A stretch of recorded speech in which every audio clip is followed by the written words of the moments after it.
اگر ہم جس بچے کی شادی کر رہے ہیں یا جس بچی کی، اس پر ہم شریعت کی دھجیاں بکھیر رہے ہیں، کل اگر وہ شادی ہمارے لیے اللہ پاک ایسا معاملہ نہ لائے کسی کے ساتھ، اچھا گمان رکھنا چاہیے اور مسلمان کے لیے اچھی دعا کرنی چاہیے، لیکن کل اگر وہ اس طرح کا معاملہ بن جائے کہ وہ گھر نہ بسے، کئی معاملات گھر میں آ جاتے ہیں، پھر ہر طرف شکوے شکایتیں ہمیں ملتی ہیں، اس طرح کا تویز بنا دیں جی یہ ہو گیا، جی بہو نہیں مانتی، کوئی بہو کہتی ہے کہ شوہر نہیں مانتا، ٹھیک ہے کہ نہیں جی، بد سلوکی ہو گئی ہے، اولاد نافرمان ہو گئی ہے۔ تو بھائی آپ اور ہم یہ تو دیکھیں کہ ہماری ابتدا کہاں سے ہو رہی ہے، ہم نے ابتدا کہاں سے کی ہے۔ یہ نیک کام تھا، مقدس یہ عبادت تھی، مقدس کام تھا، رسول اللہ صلی اللہ علیہ وآلہ وسلم کی سنت کو پورا کرنا تھا۔ نیک کام کی ابتدا ایک پہلا قدم ہی ہمارا غلطی کی طرف سے اٹھ رہا ہے، تو پھر اس کام کے اندر کیسی برکت حاصل ہوگی۔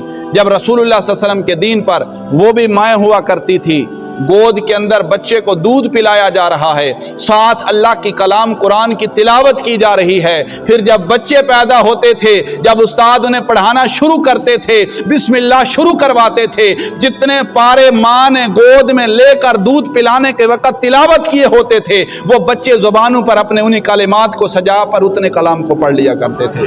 کرنے کا مقصد یہی ہے، بار بار اسی لیے اس پر زور دیا جا رہا ہے کہ یہ ہمارے جو زیادہ روٹین بنتی جا رہی ہے، طریقہ بنتا جا رہا ہے اس چیز کی طرف۔ نماز جمعہ کی کسی کو پرواہ نہیں ہے، بالکل کسی کو پرواہ نہیں ہے۔ پچھلے جمعے میں عرض کر رہا تھا کہ نماز جمعہ کو اللہ تعالیٰ نے بہت بڑا مرتبہ دیا ہے، بہت بڑا مقام دیا ہے۔ وہ دیکھیں ان صالحین کا طریقہ، ان اسلاف کا طریقہ، ان بزرگان دین کا طریقہ، وہ بھی اللہ کے بندے تھے۔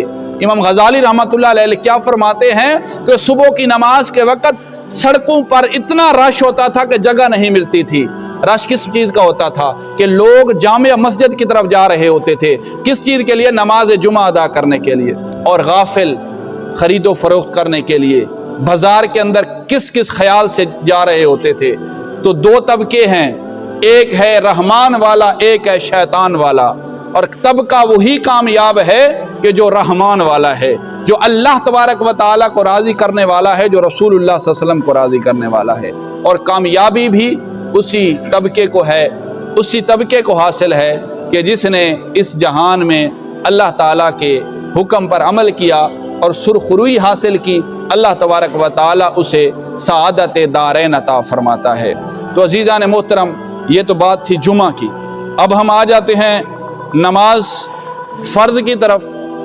فرض نماز بھی تو ہے، جمعہ تو ہفتے میں ایک دن آتا ہے، فرض نماز پنجگانہ نماز، دن کے اندر 5 وقت فرض کی گئی نماز۔ ایسی باتیں اگرچہ محسوس ہو رہی ہوں، بہت زیادہ محسوس ہوتی ہیں، بہت زیادہ محسوس ہوتی ہیں، کیونکہ ایسی باتیں ہمیں اچھی جو نہیں لگتی، اچھی تو ہمیں آج وہ لگتی ہے نا جو ہمارے دل کو بھا رہی ہوں، دل کو بھا رہی ہوں۔ پھر بوڑھے بھی پوچھ رہے ہوتے ہیں وقت کتنے بجے کا وقت ہے، کون آ رہے نے، کیڑے فنکار نے۔ اللہ پاک آپ کو ہدایت عطا فرمائے۔ کیا آپ نے مرنا نہیں ہے؟ نوجوان تو دور کی بات ہے، آج کل بوڑھوں کا یہی طریقہ ہے، وقت پوچھا جا رہا ہے، کس جگہ پر پروگرام ہوگا، کب شروع ہوگا، کب ختم ہوگا۔ بہت افسوس ہے، بہت افسوس ہے، دل پھٹنے کو آ جاتا ہے جی۔ یہ مسلمانوں کا طریقہ نہیں ہے، پہلے بھی میں عرض کر چکا ہوں، یہ مسلمانوں کا طریقہ نہیں ہے۔ اپنے آپ کو بدلیں، اپنی سوچوں کو بدلیں۔